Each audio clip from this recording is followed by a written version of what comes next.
Depuis 1989, des centaines d'acteurs du débat public sont venus échanger avec des étudiants et un public toujours plus large. Année après année, tous ceux qui ont participé à la Cité de la Réussite ont modestement essayé d'apporter leur pierre au débat citoyen. Partager des connaissances, s'intéresser, s'étonner, questionner, apprendre et comprendre les autres, telles sont les valeurs simples que nous avons essayé de promouvoir depuis 2 décennies. L'audace est le moteur de tout, cette disposition de l'esprit, cette force en action qui permet de surmonter les obstacles pour améliorer et transformer la société. Dans la conduite et la maîtrise du monde, l'audace n'est pas un programme. Elle nous englobe tous. Elle est une manière d'être, une attitude face à l'action. Cette année, la Cité de la Réussite vous invite à découvrir, partager ou renouer avec l'audace.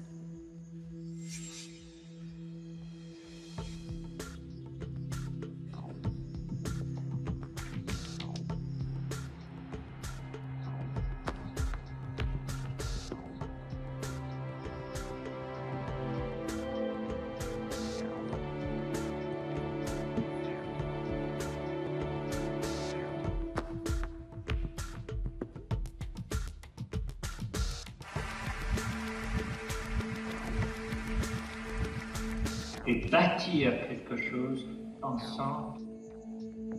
On est engagé parce que vivre, c'est choisir. Ça veut dire prendre des risques. La réussite ou le succès, c'est une succession d'échecs qu'on surmonte, qu'on contourne. Il faut apprendre à apprendre. J'ai un rêve d'élever l'humanité par la danse. Quelle est l'œuvre d'art qui a pu transformer les gens autant que, je ne sais pas quoi, les 35 heures ou la retraite? Si ce n'était plus la solution McDonald's qui triomphait. Manger la même chose, penser la même chose dans tous les domaines, ça c'est le contraire de la cohésion. Cette mondialisation est au contraire une grande source de diversité. Je crois aux intelligences collectives. On fait partie d'une unité qui s'appelle l'humanité. Je pense qu'on manque plutôt de tolérance souvent. On peut respecter quelqu'un qu'on n'aime pas, on ne peut pas aimer quelqu'un qu'on ne respecte pas. La France doit comprendre qu'elle est multiple et que la différence est une chance. Chacun sait qu'il constitue un maillon et que si ce maillon faiblit, tout s'écroule. La lâcheté générale à l'égard de la responsabilité politique. Mais l'idée, c'est d'installer que les hommes politiques sont complètement déconnectés des réalités. Nous sommes entrés dans un nouveau siècle et déjà, il est en danger. L'expérience, c'est une lanterne qu'on a dans le dos et qui éclaire le chemin parcouru. La lutte contre l'incertitude, c'est ça notre destin. L'avenir va être absolument passionnant.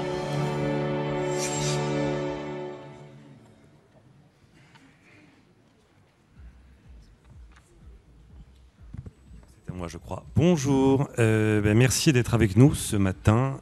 C'est nous, je crois, qui avons l'honneur d'ouvrir le bal. Donc nous allons essayer d'être encore plus audacieux que les autres, de donner le ton. Nous allons parler de la France, comment rendre la France audacieuse, comment lever ses freins. D'ailleurs, est-ce que la France est moins audacieuse que les autres?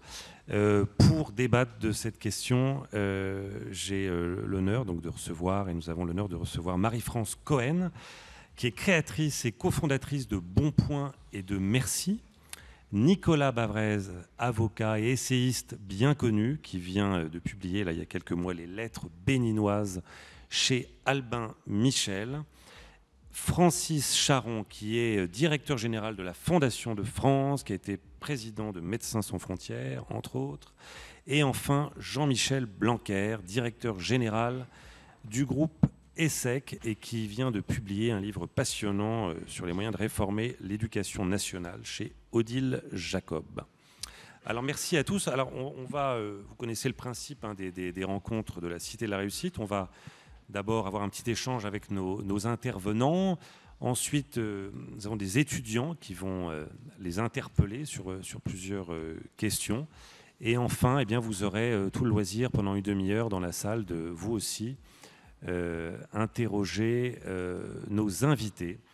Alors tout d'abord, c'est à vous, Nicolas Bavrez, que j'ai envie de poser cette question. Vous qu'on accuse d'entretenir un climat décliniste en France, de casser le moral des Français. Est-ce qu'on peut vraiment dire qu'il y a un problème d'audace en France aujourd'hui? Comment on mesure ça? Bien, nous nous retrouvons dans l'amphithéâtre Descartes, et Descartes, c'était finalement l'exemple même de l'audace intellectuelle, puisqu'il cherchait un point fixe pour penser le monde. C'est le fameux cogito ergo sum. Et nous, finalement, nous nous retrouvons à chercher un point fixe pour arriver à réformer notre pays, et on nous suggère l'audace. Et puisque donc nous sommes sous le regard de ce grand philosophe, je voudrais vous proposer 4 idées très simples, 4 propositions qu'on pourra débattre ensuite sur la situation et effectivement les solutions sans du tout tomber dans le pessimisme. Donc la première idée, c'est qu'il existe un paradoxe français. Comment ce pays est clairement en déclin? La population croît plus vite que la croissance, l'investissement baisse, le niveau de vie baisse, nous avons l'emploi baisse, et donc c'est une situation qui est maintenant critique et qui est tout à fait en dehors du reste des pays européens et des pays développés. Et pourtant, ce pays a des atouts considérables. Sa démographie, son capital humain, de l'épargne, des pôles d'excellence dans le public, dans le privé, des infrastructures, une civilisation, un mode de vie, des services publics. Comment peut-on expliquer ce paradoxe français d'un déclin avec des atouts formidables? La deuxième proposition, donc, c'est qu'il existe bel et bien une exception française dans l'incapacité à nous moderniser et acclimater la nouvelle donne qui est née de la mondialisation, de la chute du mur de Berlin et du passage à l'euro. Il y a 3 problèmes. Un modèle économique qui est fondé sur la dette, et notamment sur la dette et la dépense publique, sachant que maintenant il y a les 3/4 des citoyens de ce pays pour lesquels les transferts sociaux jouent un rôle décisif. Ensuite, un problème de société de défiance, et un problème clé qui est que l'État, qui est normalement le vecteur des solutions dans notre pays, est devenu le problème, et que tout est verrouillé par une classe politique qui a fusionné avec la haute fonction publique, et donc l'État, et donc la dette et la dépense publique. Troisième proposition, arrêtons de nous regarder le nombril et regardons ce que font les autres. Il y a des problèmes partout. Les autres pays développés, c'est pas facile de réformer non plus. Pourquoi est-ce que le Canada l'a sué dans les années 90, l'Allemagne, plus récemment les États-Unis et l'Espagne y sont arrivés? Eh bien, ils y sont arrivés avec des leçons qu'on peut tirer. Il n'y a pas de modèle, mais ces leçons, il y en a 2. C'est qu'il n'y a que les thérapies de choc qui marchent, parce que ça n'est qu'avec une réforme globale qu'on peut casser les corporatismes. Et la deuxième leçon, c'est qu'il n'y a pas de modèle, il y a des voies nationales. On ne va pas importer en France ni la City britannique, ni l'industrie allemande. Nous devons, comme après la Seconde Guerre mondiale, comme en 1958, trouver une voie originale de redéploiement de notre pays, de notre nation, dans le monde du XXIe siècle. Et donc, la 4e proposition, c'est que Jean-Paul II, finalement, c'est Jean-Paul II qui nous l'a dit, n'ayons pas peur. Comment est-ce qu'on peut aujourd'hui faire bouger notre pays? D'abord, il faut faire la vérité. C'est Clémenceau qui disait une chose très juste: il faut savoir ce que l'on veut en politique. Une fois qu'on le sait, il faut avoir le courage de le dire. Une fois qu'on l'a dit, il faut avoir le courage de le faire. Cette cohérence entre la pensée, la parole et l'action n'existe plus dans notre pays depuis des décennies dans l'univers politique. Deuxièmement, il faut être des marchands d'espoir, parce qu'on ne peut pas... La vérité est très importante, mais elle doit être accompagnée d'un projet qui permet d'éviter le désespoir, et le désespoir aujourd'hui, c'est l'extrême droite. Et enfin, il faut rassembler. La solution aujourd'hui n'est plus dans l'État, elle est dans les citoyens, elle est dans les Français. Et c'est pour ça que moi j'ai fait le choix de m'adresser avant tout aux citoyens en leur disant la vérité, en leur disant que la France n'est pas finie et en leur disant de se mobiliser pour ne pas laisser notre pays entre les mains du désespoir. Le désespoir, ça peut être l'exil, ça peut être l'extrême droite, ça peut être la violence, et c'est ce qu'il nous faut casser aujourd'hui. Merci beaucoup. Jean-Michel Blanquer, est-ce que vous partagez ce constat?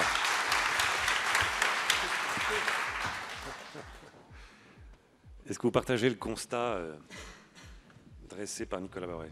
J'aime beaucoup ce que vient de dire Nicolas Bavrez et d'ailleurs je trouve que là à l'oral il est, si j'ose dire, meilleur qu'à l'écrit.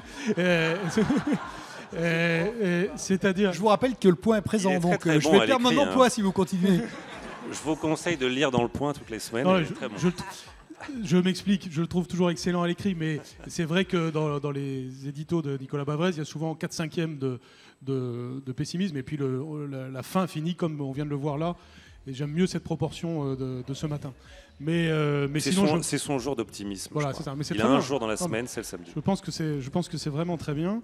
Non, je partage l'essentiel de ce qu'il vient de dire, et je notais ce que disait Nicolas Bavrez en pensant aux correspondances qu'il y a avec le domaine de l'éducation.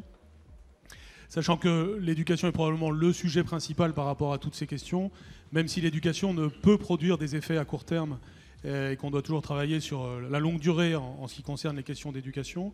Mais je retrouve un petit peu les mêmes thématiques. D'abord, la question de la confiance, qui est absolument décisive.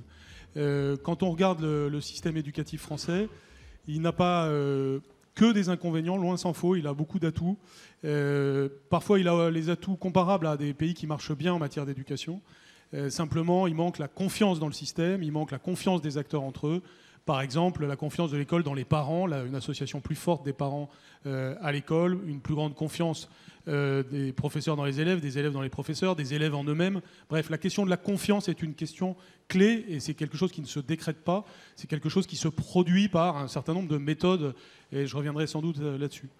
Une autre chose qu'a dit Nicolas Bavrez qui est très importante, c'est être capable de regarder les exemples internationaux tout en développant un modèle français. Mais sans pour autant ne pas regarder les autres, c'est justement ça. Donc, dans le cas de l'éducation, c'est typique. Si on regarde les grandes comparaisons internationales, on voit deux grandes catégories de pays qui marchent plutôt bien en matière d'éducation. Les pays d'Europe du Nord d'un côté, avec notamment la Finlande que l'on cite toujours, et puis de l'autre, plutôt les pays asiatiques, avec, on peut citer Singapour, la Corée, le Japon, le Shanghai, etc. Quand on regarde les paradigmes de ces deux succès, ils sont totalement opposés. Le paradigme nord-européen, c'est l'éducation par l'épanouissement, pour dire vite. Le paradigme asiatique, c'est l'éducation par l'exercice, par le travail très approfondi. Autrement dit, chacune des catégories a été au bout d'une logique de performance qui fonctionne. Et le système français, à mes yeux, est totalement dans une sorte de troisième voie vis-à-vis de ces deux modèles. Et d'ailleurs, le débat est souvent structuré autour de ces deux approches. Pour ma part, c'est ce que je défends dans le livre, c'est le fait qu'il y a en réalité une tradition française. Nicolas Bavrez a cité Descartes, qui est très importante du raisonnement, de la transmission, et cette tradition est excellente, simplement elle a besoin d'être renouvelée. La preuve en est qu'elle est excellente, d'ailleurs, c'est que les lycées français à l'étranger, puisqu'il faut parler des atouts, sont extrêmement attractifs. C'est un réseau qui attire énormément d'élèves dans le monde entier. Et donc on voit bien qu'il y a des atouts intrinsèques, mais que c'est, je dirais, les conditions de température et de pression qui modifient les choses. Si on approfondit cette voie française avec un peu d'audace, à ce moment-là, la clé est celle non seulement de concilier les enjeux d'épanouissement et les enjeux de travail chez l'élève, mais c'est aussi de créer beaucoup plus de liberté dans le système, de libérer notre système. Et là, je retrouve aussi un thème que Nicolas Bavrez a développé. En effet, notre système se caractérise par l'autocensure, par le fait que chacun pense qu'il va être contrôlé par l'autre, qu'il ne peut pas prendre d'initiative. On a besoin de beaucoup plus d'autonomie des établissements et on a besoin de beaucoup plus...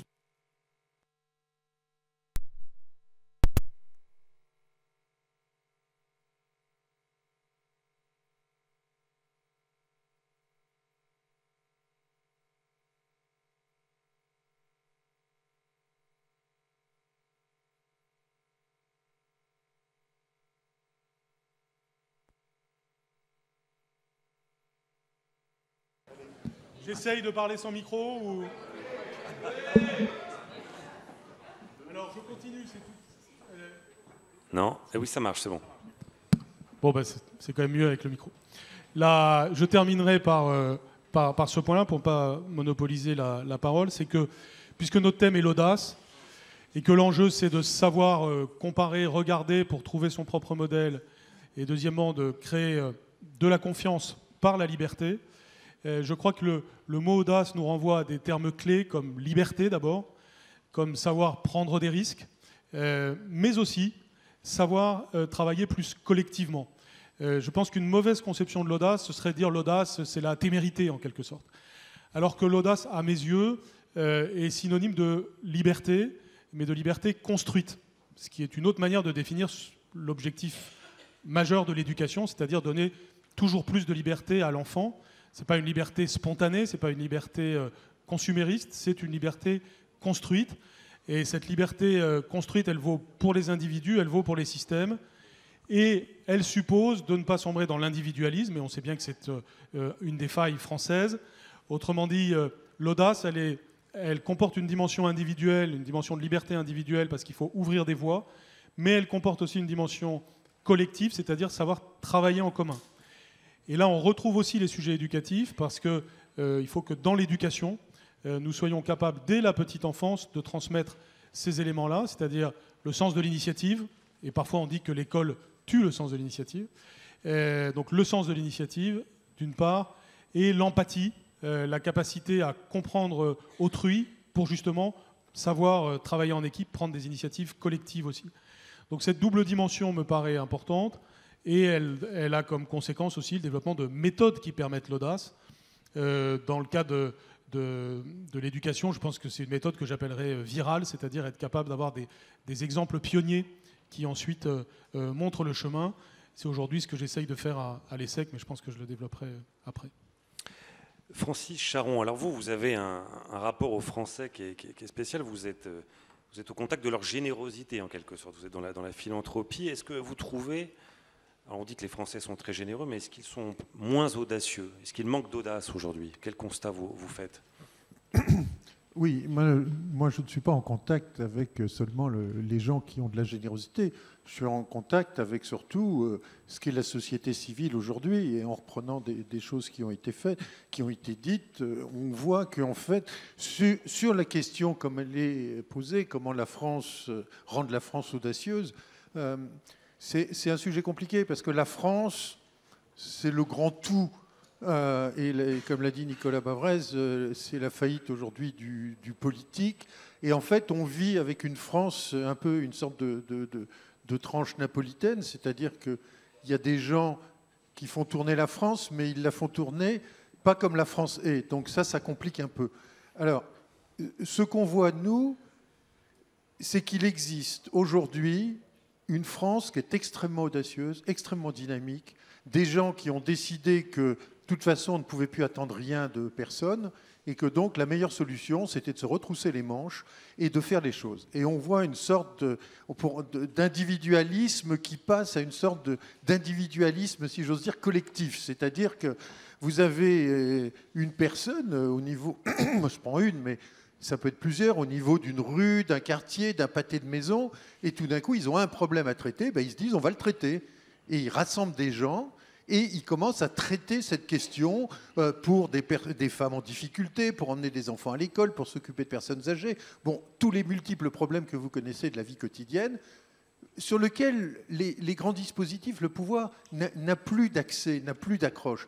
Donc, c'est une autre France, c'est une France qui n'est pas une France désespérée totalement, c'est une France batailleuse, c'est une France de gens qui s'engagent, qui prennent des paris et qui font exactement ce qu'il faut faire si on veut être un peu audacieux, c'est-à-dire accepter le risque, parce que quand vous montez une association soit de groupe, soit vraiment formelle, ben, il faut réussir, donc il faut s'engager, il faut prendre le risque, il faut faire preuve de courage, donc le risque, le courage, accepter l'échec, alors accepter l'échec soi-même et que les autres acceptent l'échec. Et pour faire ça, il faut être aussi assez indépendant. Parce que si vous n'êtes pas indépendant, c'est extrêmement difficile d'être audacieux parce qu'aujourd'hui, l'air est plutôt au contrôle et plutôt aux comptables plutôt qu'aux aventuriers, si vous voulez. Donc, il y a quand même une norme comme ça qui n'est pas celle qui existe sur le terrain. Et enfin, il faut être capable de faire des ruptures.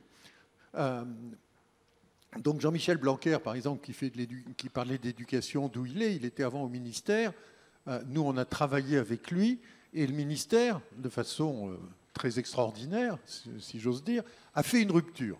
La rupture, c'était quoi? La rupture, c'était d'avoir un pôle d'innovation. C'est-à-dire que vous ne faites pas bouger le mammouth, mais vous travaillez en latéral pour pouvoir attaquer l'histoire du décrochage scolaire, parce que vous créez des pôles d'innovation qui ne changent pas tout à fait, mais qui sont capables de faire rentrer dans l'école les familles, qui sont capables d'instaurer du dialogue avec des associations, qui font sortir les enfants pour les raccrocher par la culture et par différents moyens. Et ce qui fait qu'il faut être capable de faire ces ruptures. Alors évidemment, Nicolas me répondra volontiers que c'est une partie des choses, mais comme il a dit que c'était la France des citoyens, moi c'est celle que je vois, c'est-à-dire la France des gens qui se battent. Et ça, je peux vous assurer que ça vaut le coup. Ces gens-là, il faut les accompagner, il faut les reconnaître. Alors évidemment, l'individualité, les petits noyaux comme ça ne font pas une politique nationale, ne fixent pas une perspective, ne donnent pas une vision. Mais comme personne ne donne de vision ni de perspective, au moins les gens, ils ont la perspective de faire un boulot dans lequel ils sont engagés et lui donner la capacité de réussir. Et je peux vous garantir que ça, c'est un des moteurs qui est absolument extraordinaire. Donc, voilà un peu, moi, comment je vois la France aujourd'hui. Et je pense pas que la question... Et d'ailleurs, vous parliez des donateurs. Les donateurs l'ont bien compris, parce que la collecte des fonds, elle ne diminue pas. Et on voit que les gens préfèrent utiliser la déduction fiscale pour arriver sur des projets dont ils connaissent le contour, dont ils voient la forme, dont on peut leur apporter des résultats, et qui montrent qu'ils sont tout d'un coup, par un autre moyen, partie prenante du succès. Parce que malgré tout, il faut le savoir, aujourd'hui, ce qui tient la France, le tissu social, c'est les dizaines de milliers, centaines de milliers d'associations et le million ou dizaines de millions de gens qui travaillent là-dessus. Et ça fait sens, parce que c'est à côté, ça fait perspective et ça fait lien social. Et aujourd'hui, la question du lien social, du tissu social, est tout à fait fondamentale, parce que si celui-là se déchire encore un peu plus, là, c'est la catastrophe et on arrivera dans tout ce qu'on peut imaginer, dans les extrémismes, le désespoir, etc. Donc voilà, nous, on est des porteurs d'espoir. La Fondation de France est une organisation qui fait de l'innovation parce qu'elle a cette capacité d'indépendance et d'ouverture, et on accompagne le changement de la société par le bas, puisque aujourd'hui, cet accompagnement de la société, ce n'est pas de la théorie, c'est de la réponse à des besoins pratiques, concrets et immédiats. Merci Francis Charon.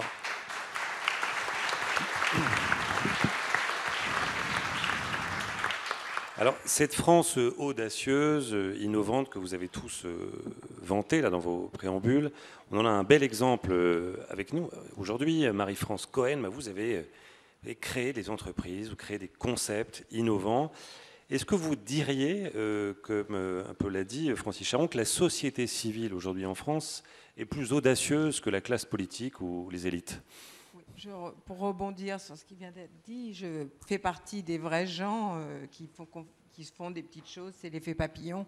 Et donc, c'est très important, vous avez raison de le dire, que chacun puisse prendre, avec une notion d'audace et de liberté, son problème et de le solutionner. C'est ce que j'ai fait en créant Bon Point d'abord et Merci après. Et voilà, ça s'est fait parce que je pense que l'audace, elle est en vous, mais elle vous est donnée aussi par vos parents. Là, je vois que des jeunes futurs parents. C'est fondamental que le regard des parents vous donne confiance, vous donne l'audace. Et puis après, de beaucoup de façons différentes, on reviendra peut-être là-dessus tout à l'heure, il y a beaucoup de façons d'être audacieux. Il n'y a pas qu'une seule façon d'être audacieux. Et quel a été le principal frein que vous avez rencontré qui vous est limité dans votre audace? Avoir fait Merci à côté des bureaux des douanes, dont on est le principal terrain de jeu, qui vient prendre des bâtons dans les roues sans arrêt. Mais quand on est lancé, on est lancé. On s'en accommode. Alors, vous avez tous, je crois, sans exception, employé le mot confiance. Alors, comment sommes-nous devenus cette société de défiance? Un terme qui est maintenant bien connu. Nicolas Bavray. Alors, il y a beaucoup d'explications. Il y a une explication historique très longue, c'est que la Révolution française a voulu faire table rase et donc a mis en place un système. On a refondé la nation autour, j'allais dire, ce qui vient exactement d'être dit, d'un contact direct ou d'une relation entre le citoyen et l'État et sans corps intermédiaire. Quand le citoyen est bien dans sa peau et que l'État est bien géré, ça marche très bien.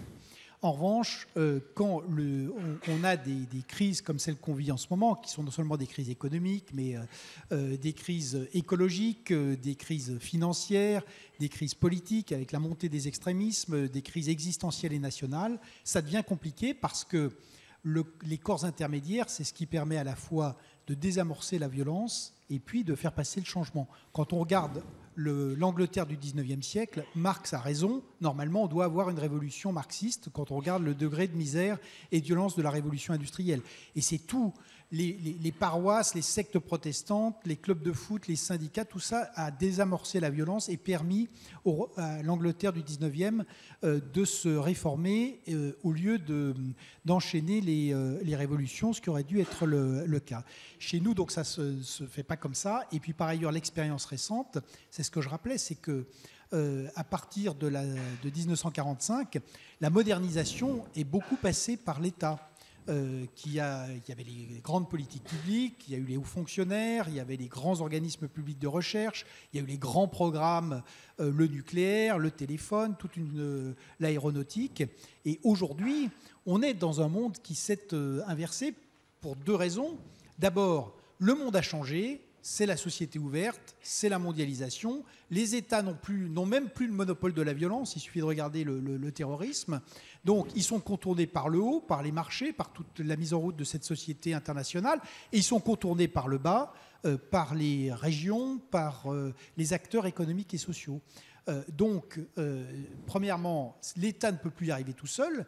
Et deuxièmement, chez nous, l'État, il est resté malheureusement dans les années 70, dans le meilleur des cas, parce qu'il y a eu ce verrouillage par le monopole de la fonction publique sur la vie politique française. Et c'est comme ça, je crois, qu'on peut expliquer cette différence. Et pour l'argument qu'il montre, si je puis dire, c'est qu'il a été rappelé, c'est très vrai qu'on a aujourd'hui 4 France finalement. Il y a une France d'exclus, un peu plus de 10% de nos concitoyens qui vivent exclusivement des transferts de l'État-providence. Ils sont dans un système de marginalité ou de l'économie clandestine. Ensuite, on a 75% de gens qui sont plus ou moins protégés. Il n'y a pas seulement la fonction publique, il y a toute la partie du secteur privé qui vit de la dépense publique. Et puis, il y a 15% du pays qui est en prise avec le monde du XXIe siècle. Et il y a une dernière France qui est les 3 millions de Français qui sont aujourd'hui à l'étranger, ce qui est quand même beaucoup, et qui réussissent très bien. Et il n'y a pas que des super diplômés, il y a aussi un certain nombre de gens qui sont volontaires ou des jeunes issus de l'immigration qui sont discriminés chez nous. Et donc, ça montre bien quelle est la différence entre le Français de l'étranger qui réussit, qui entreprend, et celui de la partie du pays qui va mal. En fait, ce sont les mêmes. Simplement, l'écosystème n'est pas le même. Et c'est ça qu'il faut essayer de faire bouger. Alors, de deux manières. Entendez-moi bien, je pense que ça part aujourd'hui des citoyens, mais durablement, on n'a jamais de bonheur privé durable avec le malheur public. Donc, le citoyen doit s'engager avec comme objectif de faire bouger ce monde public, parce que d'abord c'est une masse énorme, puisque c'est 57% maintenant de la dépense nationale, et par ailleurs on ne peut pas vivre sans politique. Et ça, je crois que c'est fondamental on doit reconnaître la très grande difficulté, les problèmes que pose le politique aujourd'hui en France, mais on ne doit pas le faire pour le mépriser ou le sous-estimer, on doit le faire pour le remettre en ligne. Et pour ça, ce qui a été dit est très important. Nous avons quand même une ligne directrice, ce fameux point fixe de Descartes, c'est la devise de la République. Et le scandale, c'est que cette devise, elle a été complètement pervertie. Aujourd'hui, ça n'est plus liberté, égalité, fraternité, c'est comme il a été dit, contrôle, fiscalité et clientélisme. Et ça, c'est insupportable, et il nous faut revenir à la devise de la République.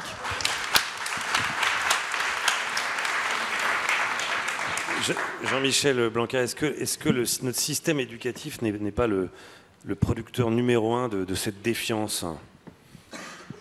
Oui, je pense qu'il y a effectivement une dimension politique, il y a une dimension économique, il y a une dimension scientifique aussi, et puis il y a une dimension éducative de la question de la confiance. Sur la question éducative, j'ai parlé tout à l'heure brièvement de l'empathie. Je pense que c'est un sujet absolument fondamental. On se plaint souvent de l'individualisme à la française. Il faut qu'on critique le politique, certes, mais qu'on regarde surtout quels sont nos comportements individuels aujourd'hui dans la société. Je ferai d'ailleurs une distinction entre Paris, la région parisienne, et le reste de la France sur ces questions-là, parce qu'il y a aussi plusieurs Frances d'un point de vue géographique, et je crois que c'est important de le souligner. Mais les choses doivent se prendre donc à la base, et je pense que véritable politique de civilisation, si je peux dire, pour la France, c'est une politique de la petite enfance et une politique de 0 à 6 ans sur ce qui se passe pour développer justement la confiance en soi, qui est tellement déterminante aussi pour la confiance dans les autres. Or, il faut bien être conscient que sur ces sujets-là, nous savons des choses aujourd'hui que nous ne savions pas il y a 10 ans ou il y a 20 ans. Je fais référence en disant cela aux sciences cognitives, à ce qu'elles nous disent du cerveau humain, à ce qu'elles nous disent de ce qui se passe chez l'enfant. Et on n'a pas encore pris en compte, ne serait-ce qu'à 10%, les conclusions auxquelles nous invitent ces découvertes. Et en particulier, ce qui est intéressant, c'est que ces découvertes peuvent conduire à l'optimisme. On pourrait se dire, attention, il ne faut pas avoir une vision scientiste de l'homme, etc. Au contraire, ce que nous montrent beaucoup les sciences cognitives, c'est notamment une capacité fantastique de l'enfant dès le plus jeune âge. Et il faut que le système éducatif soit suffisamment souple et adapté pour tirer parti de tout ce potentiel qui existe chez chaque enfant et qui est différent, qui s'exprime de manière différente chez chaque enfant. Et deuxièmement, il y a de l'empathie chez l'être humain. Et cette empathie, c'est la compétence sociale que nous devons développer dans le système éducatif français de manière beaucoup plus forte. Ça commence à l'école maternelle et beaucoup de choses se jouent à ce moment-là et ensuite à l'école élémentaire. Et donc si on veut combattre d'un côté la violence, de l'autre l'individualisme, c'est par une politique de formation en la matière qui peut aller très loin et qui pourrait en plus être très en cohérence avec la tradition éducative française. Ensuite, un grand sujet, c'est évidemment la dimension scientifique du problème. S'il y avait une atmosphère de confiance en France au 19e et au 20e siècle, après la Révolution française, c'est aussi parce que confiance était synonyme de progrès, de confiance dans le progrès. Or, il y a une crise de la notion même de progrès aujourd'hui, non seulement d'un point de vue social, mais même d'un point de vue scientifique, puisque nous n'avons plus le même regard sur les sciences que celui que nous avions il y a encore ne serait-ce que 30 ans. Et c'est notamment lié à la crise écologique et au fait que parfois nous avons peur de la science et de la technologie. Et évidemment, ceci rétroagit aussi sur l'éducation, mais sur l'ensemble des aspects de la vie collective. Nous devons donc retrouver cette confiance dans le progrès, parce que la notion de progrès va aussi avec la notion d'audace et avec la notion de liberté, mais peut-être en redéfinissant le progrès et en rétablissant cette confiance dans les sciences qui passe évidemment aussi par l'éducation. Et ceci, évidemment, aura un impact sur l'économie et sur la politique. Sur la politique, parce qu'il y a cette crise institutionnelle dont Nicolas Bavrez a parlé, et en effet, on doit passer par des nouveaux modes de participation citoyenne qui favorisent la confiance. C'est ce que Francis Charon a expliqué, c'est la question de la vie associative, la question d'une capacité à avoir des logiques plus ascendantes que les logiques descendantes que nous avons aujourd'hui.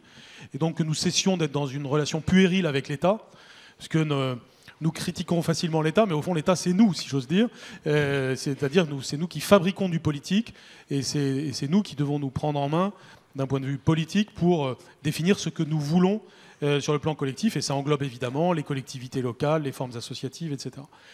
Et puis en dernier lieu, ça a évidemment un impact sur ce qu'on pense de l'économie, c'est-à-dire qu'aujourd'hui la financiarisation extrême de l'économie est quand même aussi un des grands sujets qui sape la confiance dans la logique même de l'économie. Les gens peuvent avoir le sentiment que ce n'est pas seulement le travail qui produit de la richesse, qu'il y a d'autres logiques. Et ça, c'est évidemment très mauvais. C'est la confiance dans le travail qui est un point décisif. De ce point de vue-là, je crois beaucoup à la revalorisation de l'entrepreneuriat. C'est évidemment ce que l'on fait à l'ESSEC, c'est ce qu'on doit faire dans le système éducatif. Il y a eu des progrès sur ces sujets ces dernières années. Et on retrouve toujours la même logique. La confiance suppose la capacité de se prendre en main. Évidemment, on a là, avec Marie-France Cohen un très belle illustration de ça. Mais en tout cas, que nous sachions créer de la richesse par l'initiative et par l'audace, ça me paraît aussi un des points essentiels, conséquence des points précédents. Merci Jean-Michel Blanquer. Francis Charon, est-ce qu'on a le sentiment parfois, en écoutant les discours politiques, que la confiance se décrète?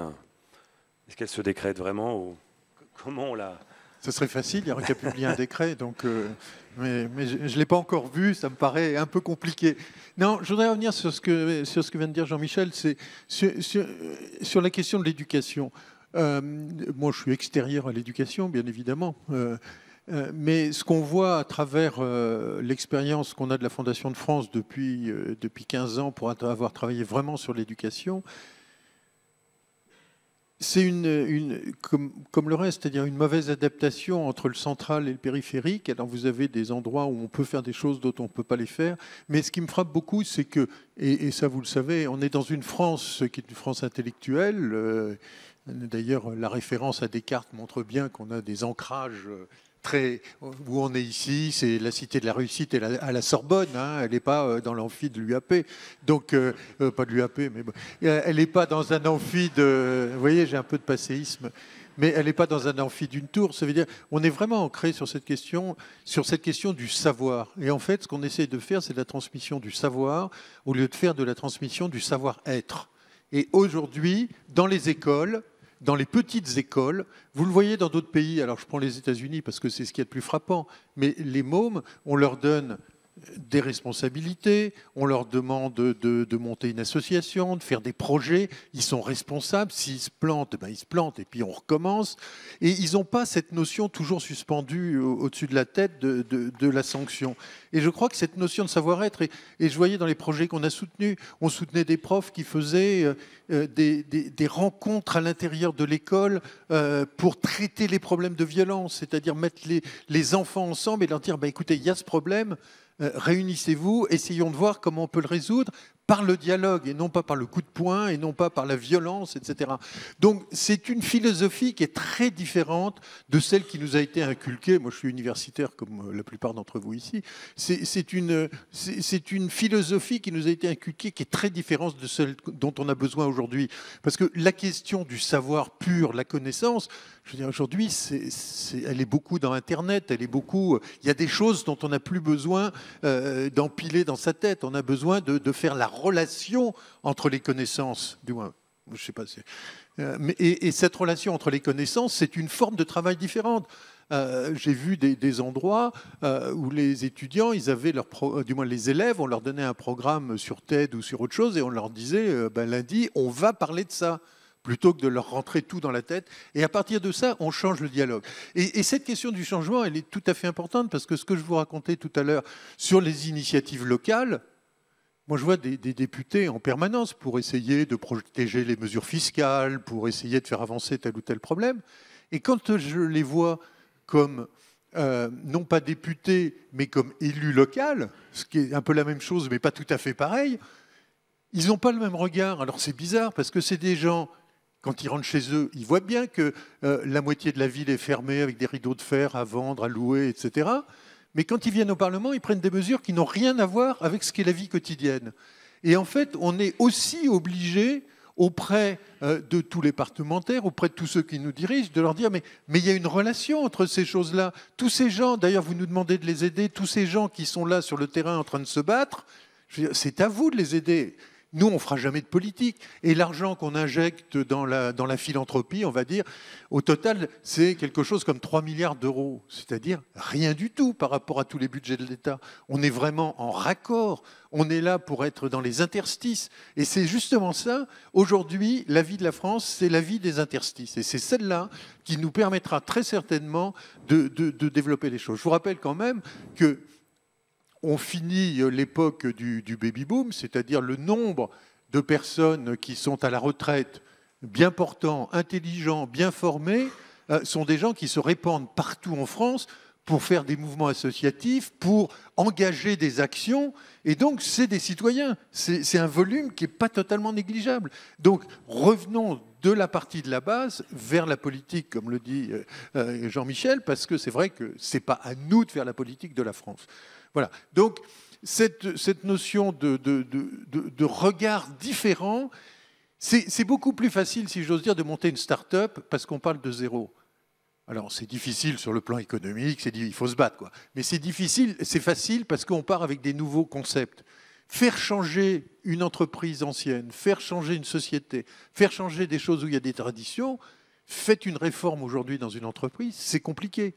Introduire le numérique dans un système d'entreprise, c'est difficile parce que la tradition, elle n'est pas comme ça. Et le numérique, il va faire quoi dans le futur? Le numérique, il va entraîner des relations entre les gens, elle l'entraîne déjà, totalement différentes. On rentre dans une société qui est une société du partage, du covoiturage, du cohabitat, du co-ci, du co-ça. Voilà. Donc on évolue dans une société où ceux qui arrivent avec des concepts extrêmement nouveaux, extrêmement mobiles, extrêmement fluides. Et c'est pour ça que les pigeons, ils n'étaient pas contents, parce qu'ils rentraient dans une société où de toute façon tout était bloqué, on ne peut rien faire. Et puis de l'autre côté, vous avez les vieux comme nous, du moins les vieux entrepreneurs comme nous. On est obligé de changer nos organisations, et ça c'est difficile, ça prend du temps, et c'est aussi là-dessus qu'on doit travailler pour moderniser la France, parce que les relations entre les gens ne seront plus jamais pareilles. Vous aurez du travail à domicile, vous ferez des choses par Internet, par votre téléphone portable vous donne accès à tout, donc voilà. Donc c'est une nouvelle vision, c'est-à-dire on a plein de trucs à faire, quoi. Il y a de la politique à faire, puis il y a de l'adaptation à un monde qui va à une vitesse dingue, quoi. Quand on va à San Francisco, quand on va sur la côte ouest des États-Unis, on est décoiffé, quoi. Il n'y a pas, c'est ailleurs, quoi. Alors je dis pas que l'Amérique c'est absolument formidable, mais c'est des mecs qui produisent, quoi. Donc nous, on a des très bons producteurs, mais par contre on ne sait pas les garder, et il faut absolument les injecter partout où il y a de la décision à prendre, de la codécision et de la co-société. Merci. Marie-France Cohen, vous voulez... Je voulais juste rebondir sur la question de l'éducation, parce que quand on est entrepreneur, on voit arriver des jeunes qui veulent rentrer dans la vie active, et on s'aperçoit que ce qu'on donne aux jeunes aujourd'hui comme idée dans la tête, c'est tout le monde doit être numéro 1. Tout le monde doit être... les jeunes arrivent avec des idées toutes faites et ne sont pas du tout prêts dans un premier temps, à être à d'autres postes que des postes de responsabilité. Ce que je veux dire, c'est qu'à l'école, il n'y a pas de mise en valeur de cette chaîne fantastique, parce qu'il n'y a pas de numéro 1 sans numéro 2, 3 et 4, et que les numéros 2, 3 et 4 ne sont pas du tout valorisés, que chacun essaye d'être ce qui n'est pas forcément fait pour être. Tout le monde n'est pas audacieux, et on peut être fantastique sans être audacieux si on sait choisir un audacieux avec qui on va partager une équipe. Et donc je crois à ça qu'il faut revaloriser dans cette idée de chaîne sans lequel rien n'est possible, parce que moi je pense que rien n'est possible sans un groupe, revaloriser tous les maillons de la chaîne. Merci. Alors, nous avons préparé donc ce débat avec des étudiants qui vont donc intervenir maintenant. Et on va peut-être il y a une première question, je crois, sur la classe politique française. Et on va vous passer un micro.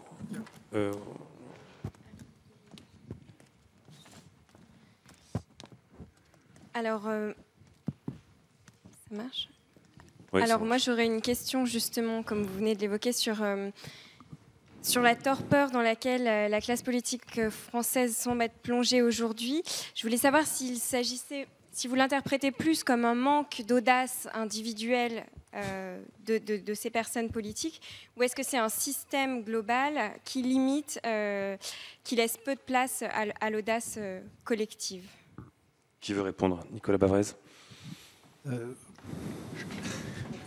Je crois qu'il y a un problème de système. Évidemment, les uns et les autres pourront commenter le rôle des personnalités et des différents leaders politiques, mais il y a quand même une exception française. Cette exception, c'est ce que je rappelais, c'est le seul des...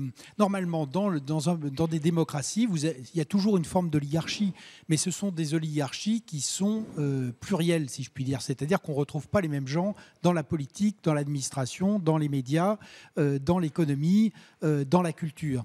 Donc chaque système, et ce sont des élites normalement ouvertes et en concurrence. Et c'est vrai qu'entre la tradition française et la Ve République, on a mis en place deux blocages. L'idée que la réforme, le changement vient par le haut et par le chef de l'État dans notre système. Et deuxièmement, un espèce de monopole de la haute fonction publique sur la constitution d'une élite étatique qui a finalement pris un quasi-monopole. Alors, ce monopole, il a sauté aujourd'hui dans l'économie et dans les entreprises très largement. Il subsiste clairement dans la politique et c'est un problème majeur. Donc je crois qu'il faut le faire sauter. Mais là encore, il y a une double responsabilité. Il y a une responsabilité côté État, c'est-à-dire qu'on n'est pas obligé d'aller jusqu'à la règle britannique qui dit qu'un fonctionnaire qui se présente aux élections doit démissionner. En revanche, je pense que pour des postes politiques nationaux, un fonctionnaire qui est élu devrait avoir 100 jours ou 30 jours pour choisir entre la démission de la fonction publique ou son poste. Mais il y a un autre aspect qui est que du côté du secteur privé et de la société civile, il faut aussi que les gens se bougent, se présentent, parce qu'il faut faire émerger une classe politique qui soit plus ouverte et plus représentative du pays. Juste sur la réforme de l'État et la composition du personnel politique, quand on voit que je crois que c'est 65% des députés sont issus de la fonction publique. Alors en fait, c'est plus parce qu'il faut rajouter les retraités qui sont... les retraités sont mis hors... Donc si vous mettez les retraités de la fonction publique, c'est plus de 80%. Et comment une assemblée, alors composée de 2/3 de fonctionnaires, peut réformer l'État dont elle est issue? Ça, c'est un vieux problème de la réforme, c'est-à-dire que c'est toujours les apparatchiks qui vous font les sorties du communisme, c'est toujours donc il y a toujours un moment où vous avez une bascule. C'est la classe politique de la 4e République, quand le système a été bloqué, qui a permis au général de Gaulle de fonder la 5e République. Je vous rappelle que le dernier président du Conseil de la 4e République s'appelle Charles de Gaulle. Donc, à un moment donné, il faut qu'il y ait une prise de conscience et pour le coup une prise de risque. Regardez l'Allemagne et Schröder. Schröder fait un premier mandat totalement opportuniste, inintéressant. Il est réélu sur un coup de dé sur les inondations à l'Est et sur son opposition à la guerre en Irak. Il n'a pas parlé une seconde de l'agenda 2010. Il se rend compte que l'Allemagne est en train de partir dans le mur et donc il se sacrifie à titre personnel et il met en très grand risque son parti pour moderniser l'Allemagne. Donc il faut jamais... comment dire, c'est un marxisme primaire de réduire les gens à leur fonction économique et sociale.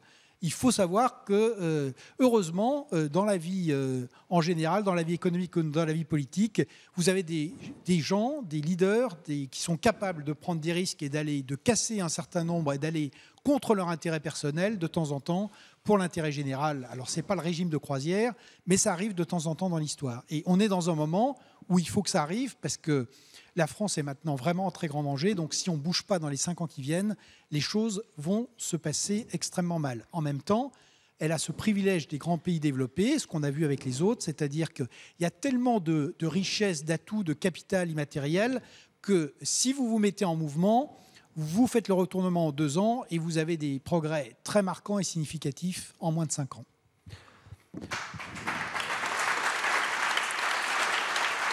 Alors, il y a un ancien ministre de l'économie qui a repris le chemin de l'école récemment et qui a déclaré qu'il ne savait pas qu'être patron, ça pouvait être un vrai métier. Est-ce que... Je l'ai même dit, c'est intéressant. Apparemment, il ne savait pas que ministre, c'est un vrai métier aussi.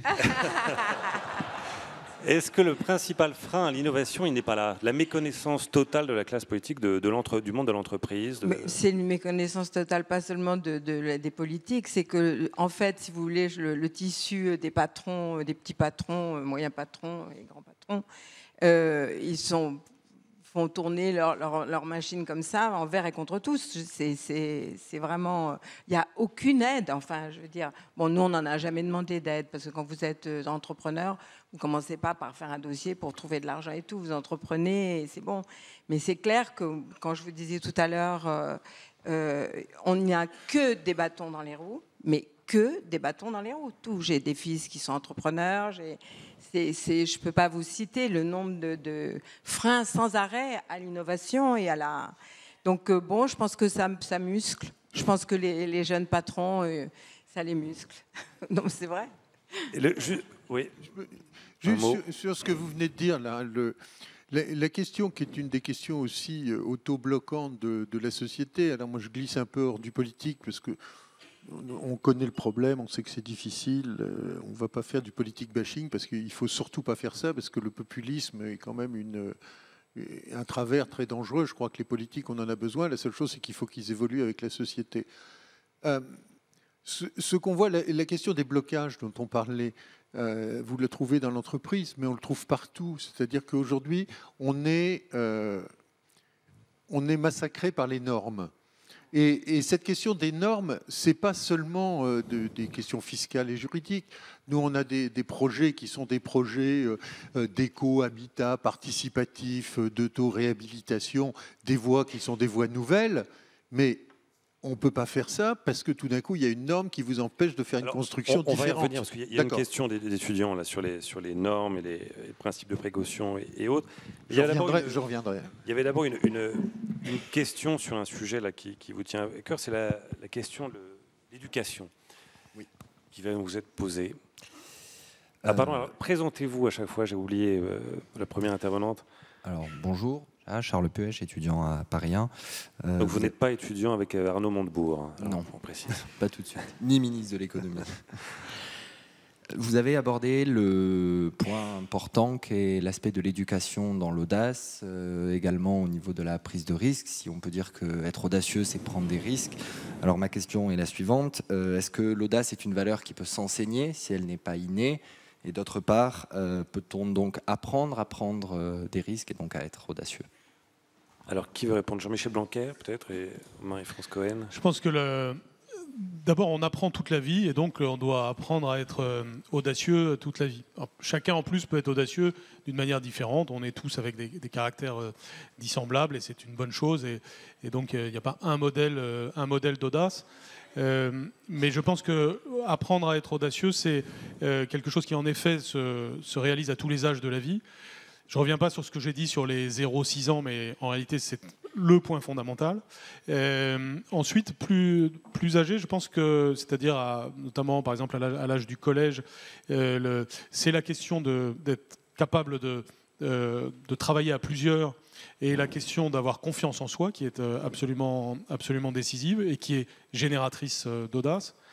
Je pense aussi que dès le collège et surtout au lycée, le sens de l'initiative est quelque chose qui s'enseigne par des cas très concrets.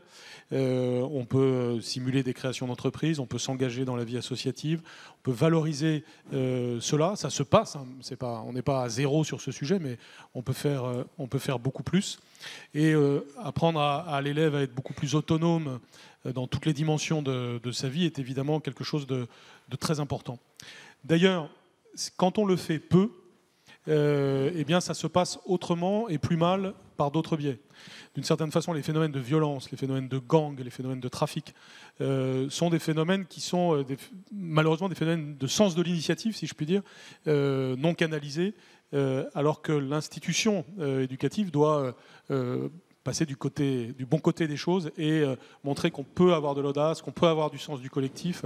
Si vous regardez un gang, c'est du leadership, du sens du collectif, de l'initiative et de la sanction. C'est une micro-société très dynamique.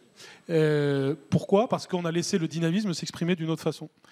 D'où l'importance, par exemple, à l'entrée en 6e, d'avoir des rituels d'entrée positifs maîtrisés par les professeurs, que montrer que le monde des adultes est en cohésion, qu'il a un regard... Bon, beaucoup de choses que je pourrais développer, mais qui prendraient du temps, et en tout cas qui sont décisives pour développer le sens de l'initiative et le sens de la construction, je dirais.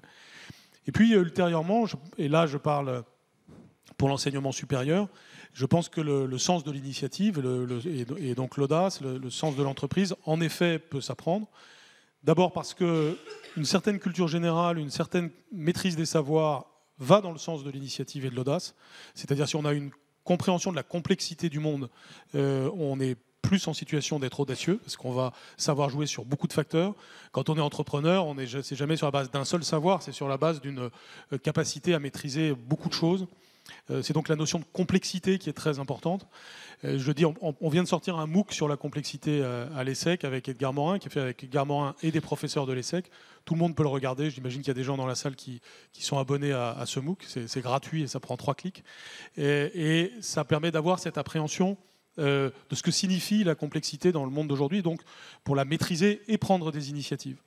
Et puis ça passe aussi par le sens du concret, c'est-à-dire les études de cas, la possibilité de créer des entreprises. À l'ESSEC, nous avons des étudiants qui créent des entreprises. Nous avons créé plus de 300 entreprises avec notre incubateur d'entreprises. On a créé des centaines d'emplois par des étudiants qui ont des idées et nous les aidons à façonner ces idées. Et nous les aidons de différentes manières, mais notamment parce que là aussi on favorise l'esprit d'équipe, c'est-à-dire le mélange d'idées qui viennent chez un individu et de projets collectifs qui viennent par le travail d'équipe. Par exemple, nous on associe beaucoup les ingénieurs et les managers. On est très lié à l'école centrale, par exemple, qui a une grande tradition d'entrepreneuriat aussi. Et on sait que dans le futur, du fait du monde technologique dans lequel on est en particulier, beaucoup de création d'entreprises, beaucoup de création de valeur se passera par l'association ingénieur-manager ou d'autres associations. D'ailleurs, par exemple, pharmacien-manager, par exemple, c'est une association avec beaucoup de possibilités, vu les grands enjeux de santé des temps à venir, etc. Donc cette capacité à mettre ensemble des savoirs différents pour maîtriser un monde multifactoriel et donner confiance aux jeunes de plus de 18 ans, à l'étudiant qui ensuite va être un professionnel en lui-même ou en elle-même, notamment, et c'est ce que disait Francis tout à l'heure, en lui reconnaissant le droit à l'erreur, qui est le corollaire du risque. Et notamment quand on a entre 20 et 30 ans, il faut prendre des risques, il faut avoir le sens de l'erreur. Et donc, c'est tout ça pour dire qu'à tous les âges de la vie, le sens de l'initiative s'apprend, en effet, se transmet, à la fois par des savoirs, mais aussi par un contexte et une confiance qu'on s'est créée. Je reviens quand même au niveau de l'éducation sur ne pas... il faut aimer l'audace, mais tout le monde ne peut pas être audacieux. Donc, si vous voulez, je pense qu'il faut, quand on est à l'école, quand on prend des décisions, si on a de la peur, il n'y a aucun mal à avoir, on peut avoir peur. Je veux dire, il ne faut pas se sentir moins que rien parce que tout d'un coup, on n'est pas audacieux. Il faut aimer l'audace et choisir de se mettre avec des audacieux, choisir, je reviens sur cette idée de groupe et d'équipe, rien ne se fait sans être une véritable belle équipe et tout le monde ne peut pas être audacieux. Mais il faut aimer l'audace, voilà, il faut voilà, c'est ça, je pense, vraiment très important. Le droit à l'erreur, là, nous avons une question. On a le droit à l'erreur.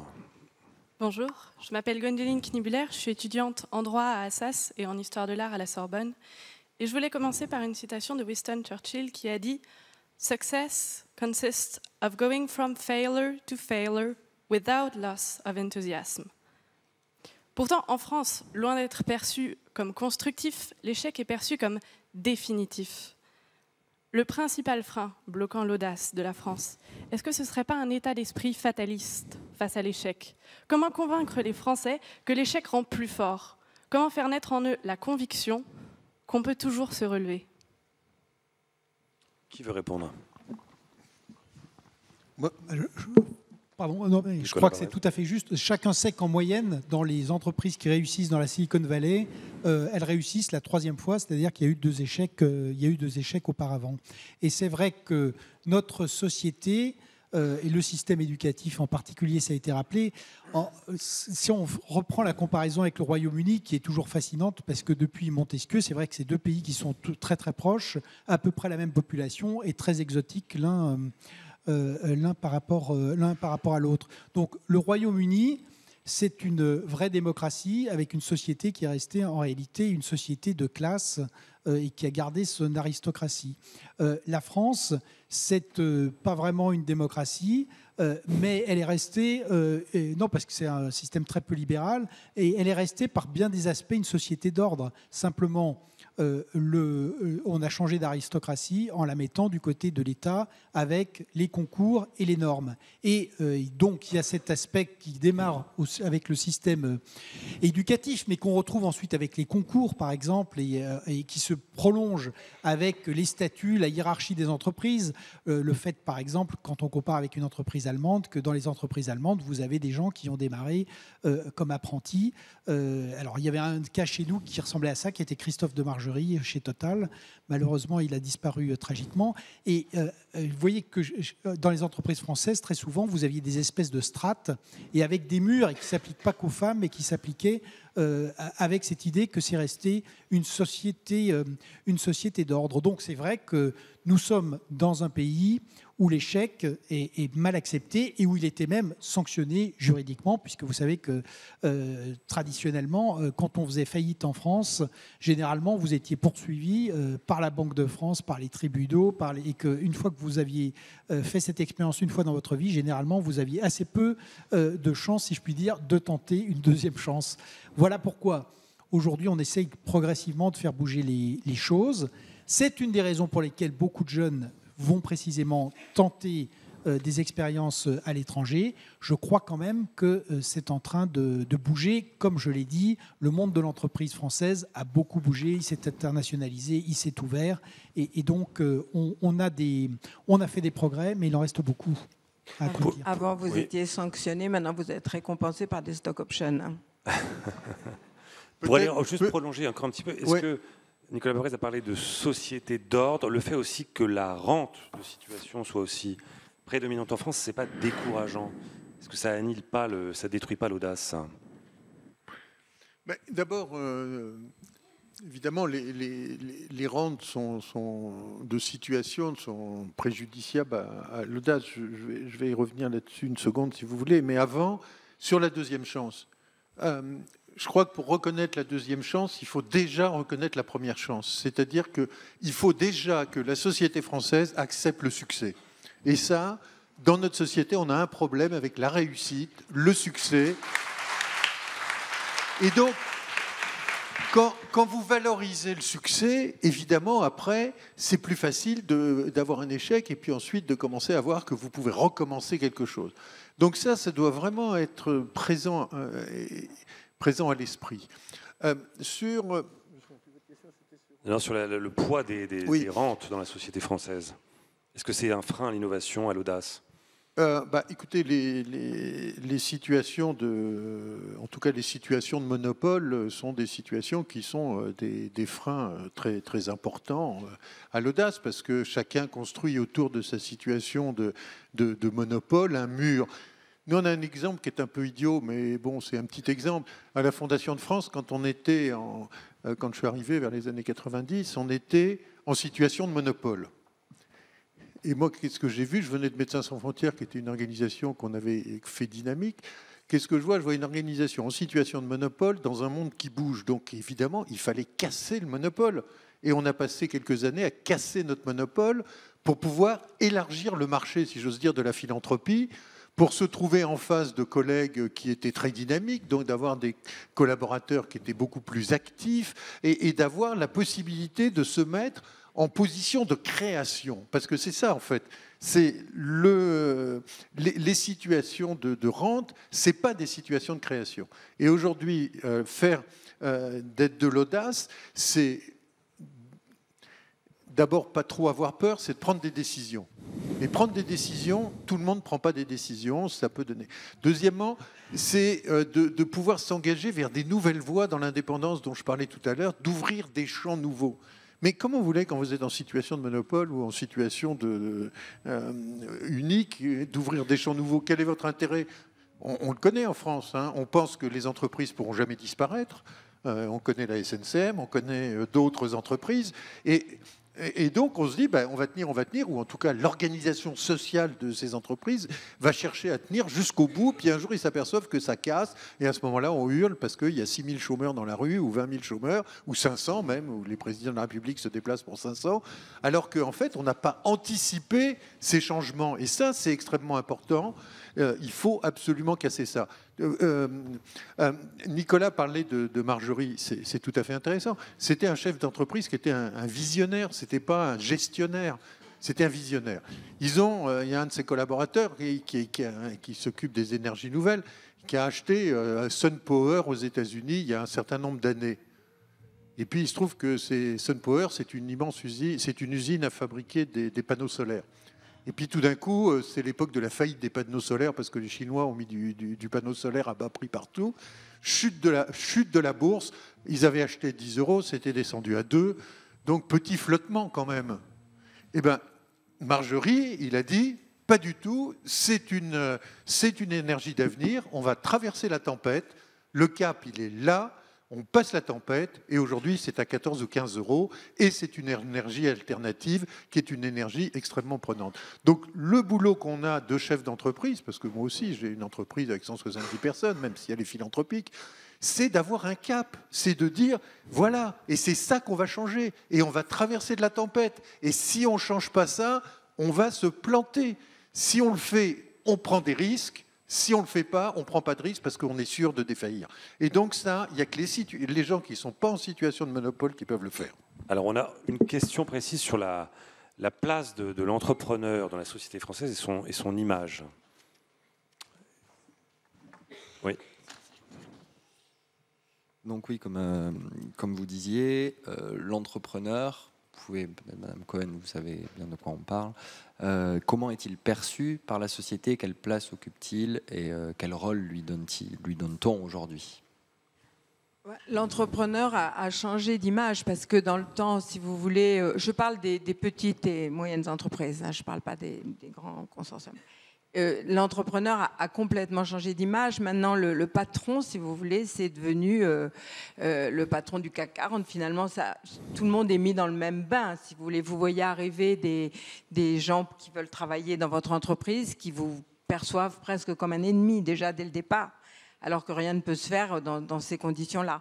Donc moi, je pense qu'il y a une très, très mauvaise perception et qu'il faudrait que cette vision du petit entrepreneur, moyen entrepreneur, soit changée et que vraiment, il y a un vrai problème à ce niveau-là.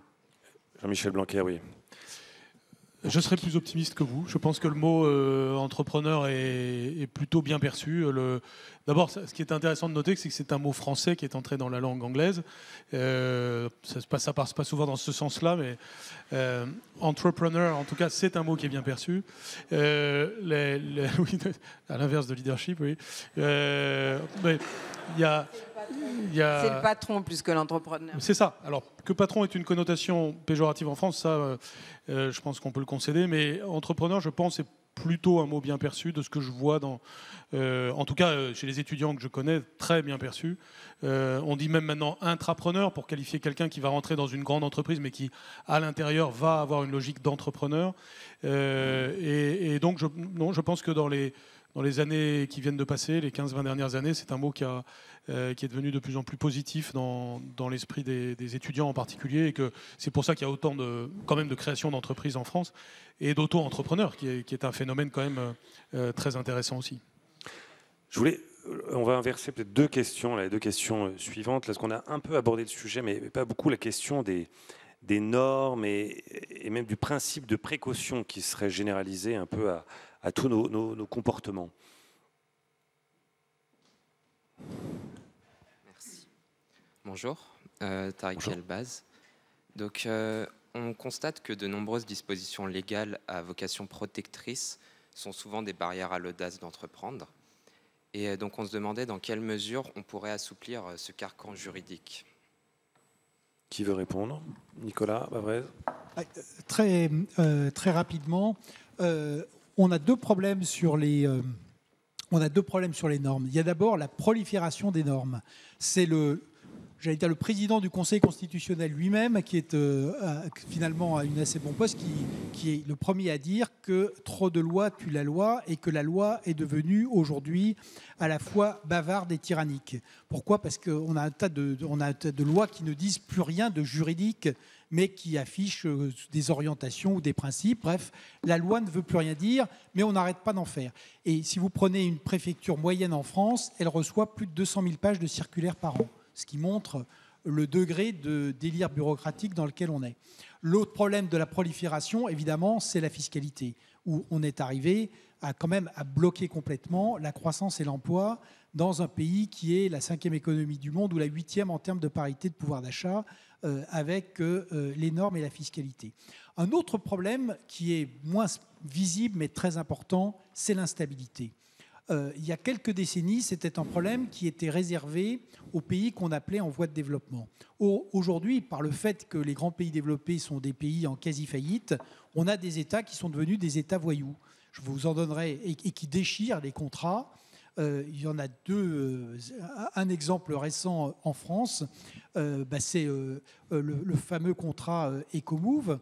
Donc, quelle que soit la manière dont quoi qu'on pense de l'écotaxe, on avait là un contrat signé par l'État et qui explique qu'il va en sortir du jour au lendemain.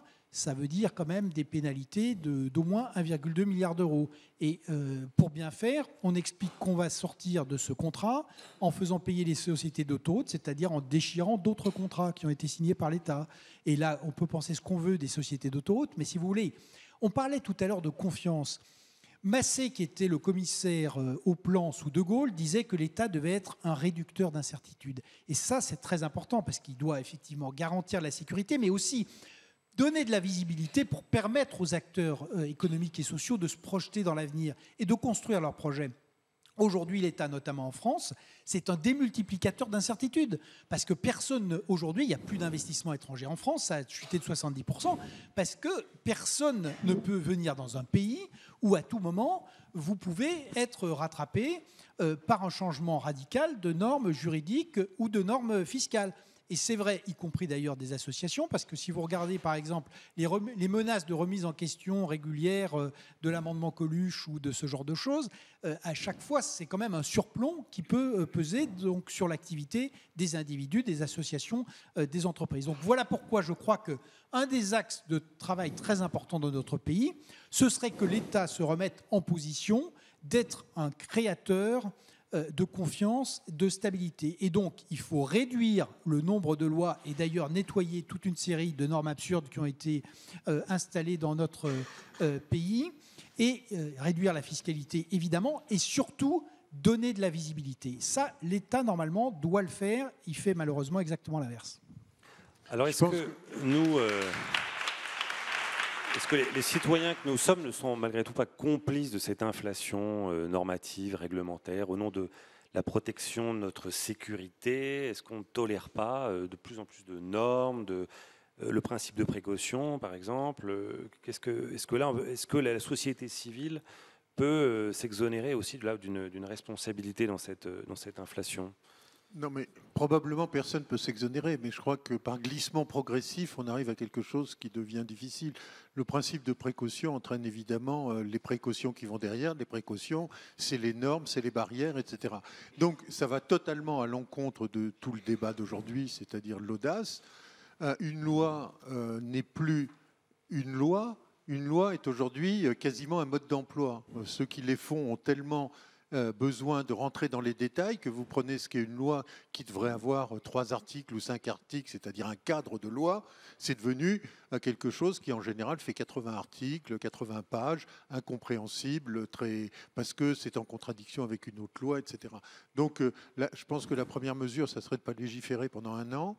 Je pense que déjà, ça serait pas mal. On pourrait en profiter pour faire le tri dans ce qui existe.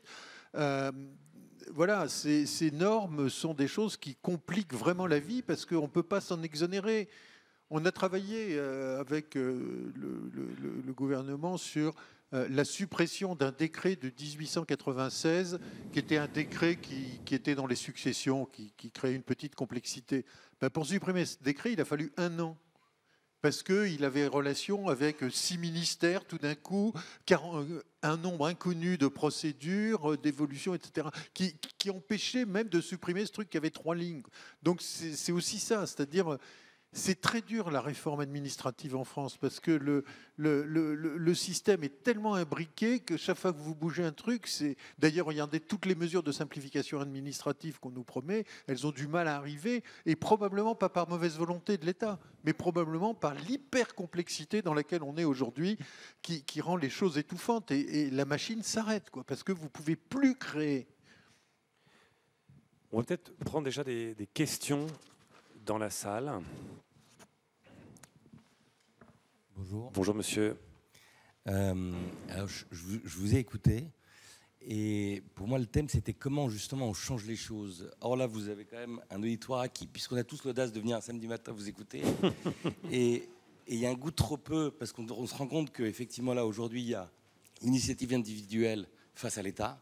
On a tous envie de le changer. Si vous demandez ici, je crois que 100% de l'auditoire vous dira mais comment on le change? Parce que si on doit être très concret, c'est par le vote, par citoyen. Et aujourd'hui, si on fait voter avec l'évolution du populisme, on a envie de nettoyer les écuries de Gias et de dire « Allez, partez tous les politiques, on n'en peut plus ». Le clientélisme dont vous parlez. Donc concrètement, comment on peut pousser les politiques à prendre des décisions opérationnelles, de flexibilité, d'accompagnement face à ces initiatives individuelles, mais pour donner du souffle. Voilà. Bon, alors on va peut-être se livrer à un jeu de politique-fiction. Vous êtes à la tête de l'État, Marie-France, quelle est la première mesure que vous prendriez? Je me mets, pour l'instant, ça c'est de la fiction, donc je ne suis pas du tout dans la fiction. Je réponds à cette question en tant qu'entrepreneur et je transgresse. Il n'y a pas d'autre solution. Parce que je vais vous... Non, si vous suivez la loi à la lettre, je veux dire, demain, on aura des enfants qui auront des pulls sans boutons. Parce que, par exemple, vous ne pouvez pas faire une poupée avec qu'une petite artisane vous fait, très jolie, avec des yeux en boutons cousus. C'est interdit, vous allez en prison pour ça. Donc, si vous voulez, bientôt, il faudra supprimer les boutons des pulls. Mais est-ce que c'est propre à la France, ça? Les poupées, oui. Pardon? Est-ce que c'est propre à la France, ça, ou pas? Les boutons? Je ne sais pas. Je sais pas. Je ne sais pas vous répondre. Je ne sais pas si c'est pareil aux États-Unis ou en Angleterre, les boutons. Non, je crois qu'il y a ce qui a été dit, c'est que toutes les sociétés développées sont des sociétés complexes, mais c'est vrai qu'on a en France, parce qu'il y a aussi la dimension européenne où l'Union européenne n'aide pas toujours dans cette partie-là. Donc c'est vrai qu'on a en Europe en général et en France un travers réglementaire qui est devenu absurde, et puis les contrôles derrière. Je vais répondre à votre question, monsieur, après. Et je vous donnerai juste 2 exemples cocasses, parce qu'ensuite, il y a les contrôles sur les normes. Et pour revenir à ce qui a été dit, bon, le cas des boutons est assez cocasse, mais récemment, vous avez eu 2 choses extraordinaires. Vous aviez un bistrot en Bretagne où les clients ramenaient au comptoir les verres et les tasses de café. Ah oui, et l'URSSAF les a alignés pour travail dissimulé. On explique. Et en leur collant une prune de plus de 10 000 €. Et vous avez un autre exemple récent qui est une vieille dame assez extraordinaire qui est en maison de retraite, mais qui avait créé une loterie pour alimenter les associations du coin. Et elle s'est prise 100 000 € d'amende de la douane parce que pour organisation de jeux clandestins et de... Non, mais donc, ça, c'est comme ça. Si vous voulez, on en rit, mais quand puisque c'est notre partie de mon activité, ma partie, mais les gens à qui ça arrive vivent ensuite un enfer. Parce que pour sortir de ça, c'est très compliqué. Alors, monsieur, votre question, qu'est-ce qu'on peut faire pour faire bouger les choses? D'abord, le vote reste quelque chose de très important. Et mais pour qui voter aujourd'hui, pour les citoyens, non, mais il y a une chose qui est très importante, c'est ce que vous avez indiqué, c'est que oui, il y a par beaucoup d'aspects, on peut avoir envie de céder à la tentation populiste. Il y a beaucoup de choses, on a envie de se défouler, et c'est une tentation à laquelle il faut absolument résister. Par ailleurs, le vote n'est pas la seule manière de s'engager pour des citoyens dans une démocratie. Vous avez l'engagement qui peut être l'engagement dans les partis politiques, mais vous avez aussi l'engagement associatif, vous avez l'engagement dans le débat d'idées. Et quand on regarde la manière dont la France bouge aujourd'hui, elle bouge par le bas, parce que ça a été dit sur certains territoires, même quand vous regardez par exemple les positions des Français sur la dépense publique, sur l'impôt, sur l'entreprise, aujourd'hui les deux seuls... Les institutions qui sont privilégiées et qui sont plébiscitées par les Français, vous en avez 2 qui sont l'entreprise et la famille. Et donc, il y a beaucoup de choses sur lesquelles on peut s'engager et pas seulement par son vote. Heureusement, une démocratie, c'est pas quelque chose qui ne vit que par intermittence quand on a une grande élection nationale. Il y a beaucoup de choses à faire. Et tout à l'heure, on voyait Madame Ségolène Royal.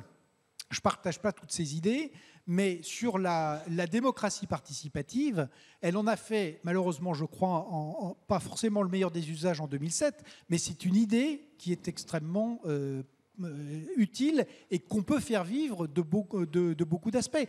De même qu'aujourd'hui, dans les entreprises, vous avez beaucoup de manières, et pas seulement les stock options, d'associer, de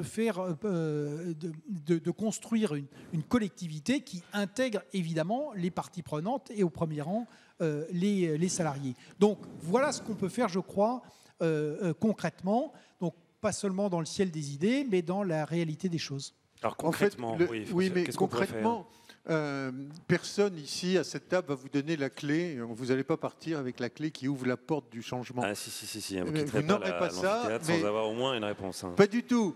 C'est les 3 prochaines cités de la réussite probablement qui vous donneront la clé.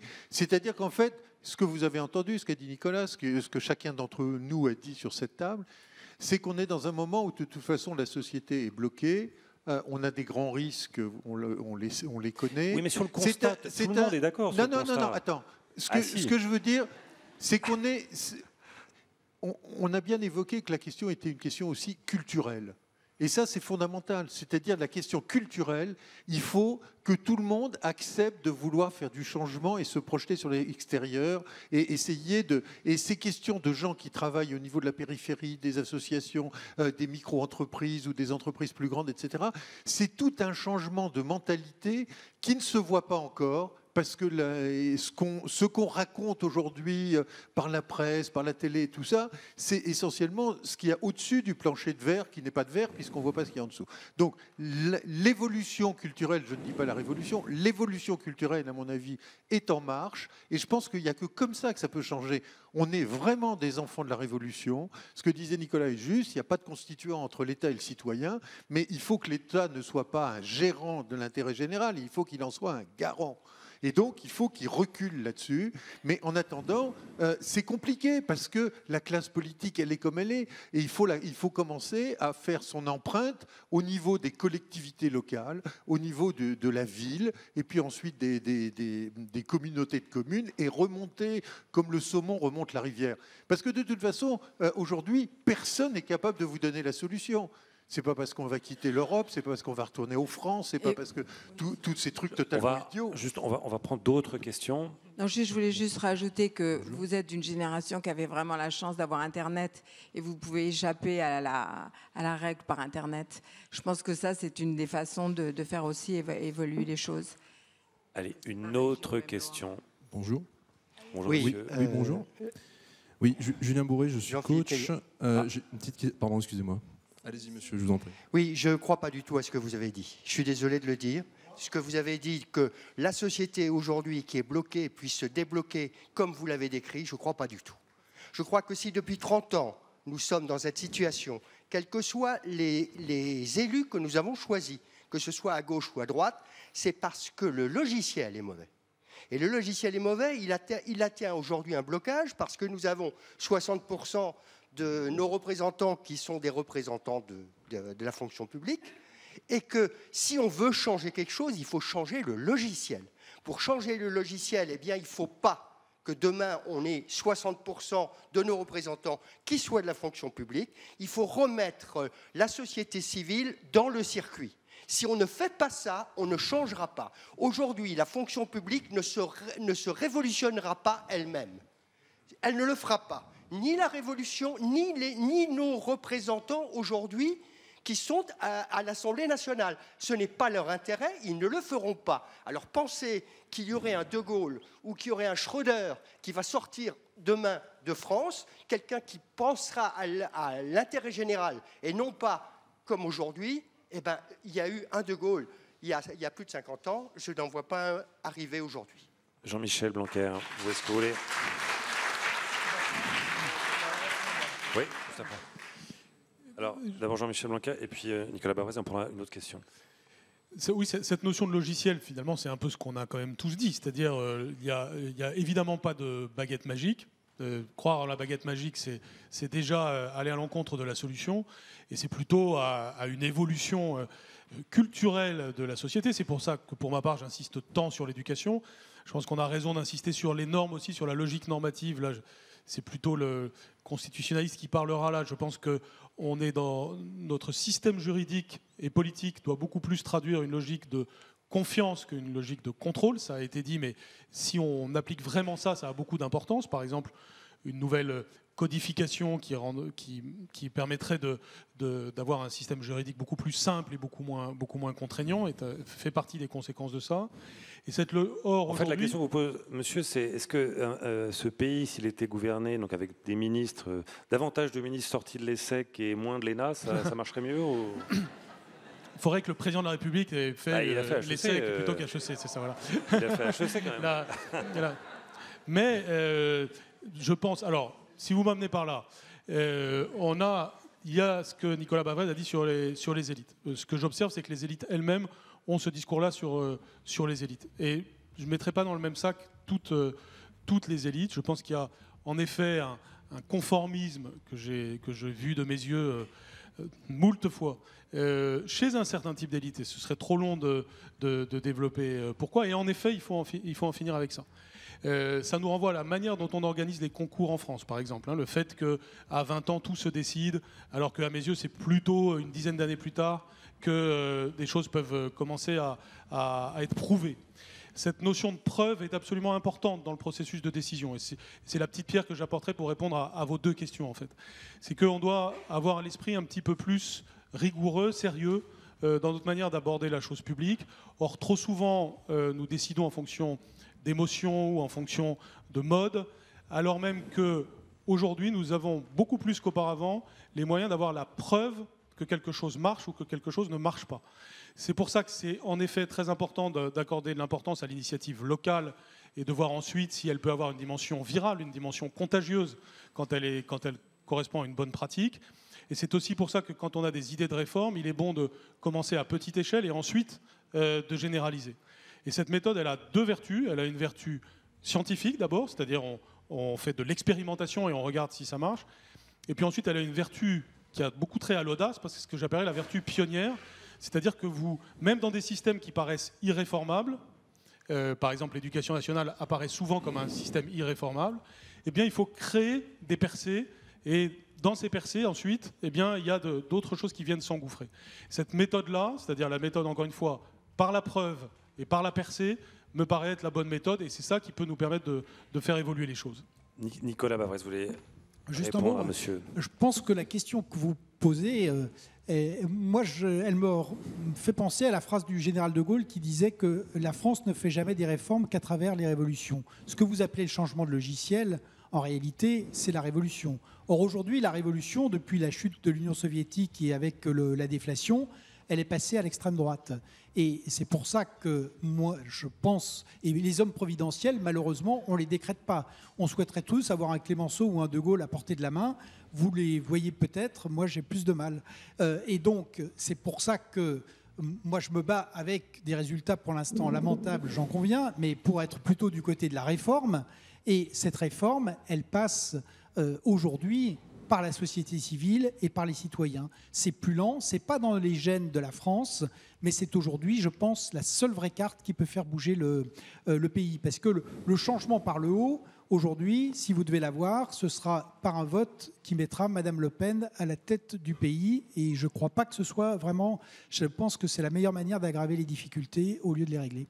On va prendre une dernière question. Bonjour. Julien Bourré, coach. Nicolas Bavrez, vous disiez au tout début de ce débat qu'il y avait un paradoxe français entre la situation critique de la France et finalement un manque d'exploitation ou d'optimisation des richesses peut-être humaines avant tout. On parle de capital humain. Et Marie-France Cohen, tout à l'heure, vous disiez aussi que tout le monde ne peut pas être audacieux. Moi, je ne suis pas tout à fait d'accord. Je pense qu'il y a un véritable enjeu en France à libérer le potentiel des gens et peut-être dans le système éducatif à apprendre aux étudiants de nouvelles compétences. Pourquoi on n'apprendrait pas en France, par exemple, la gestion du stress? Il y a 4 millions personne en France qui serait stressée au travail. Si on veut libérer le potentiel des gens, est-ce qu'il n'y a pas justement des leviers à activer d'un point de vue de l'éducation et qui s'offrent à la portée de chaque personne qui peut faire preuve d'audace à condition qu'elle libère peut-être certaines peurs, certains stress. Moi, quand j'étais petit, on me disait que j'étais pas audacieux. Aujourd'hui, je suis entrepreneur. Mais au-delà de parler de mon exemple, je pense qu'il y a un véritable enjeu de changer le regard que l'on a sur le potentiel des gens. Qu'est-ce que vous en pensez ? Marie-France René, vous aurez le mot de la fin. C'est sûr, évidemment que ce que je veux dire, c'est que ne pas stigmatiser tout le monde, quand même, n'est pas en quête de fonder une entreprise, et des gens qui ont envie d'avoir une vie tranquille, sans stress, et qui sont des gens très bien. Je veux dire, il n'y a pas que les audacieux qui sont... C'est ça ce que je veux dire. Mais c'est vrai que si vous avez un potentiel d'audace en vous, le regardez... Enfin, voilà, vous donnez votre exemple, qui est un très bon exemple. Voilà, c'est sûr. Mais je voulais juste insister sur le fait qu'on ne peut pas juste dresser une stèle aux audacieux, parce que les audacieux, ils ont besoin d'avoir à côté d'eux des gens qui le sont moins et qui remplissent d'autres fonctions. Voilà, c'était juste ça. Merci Marie-France Cohen.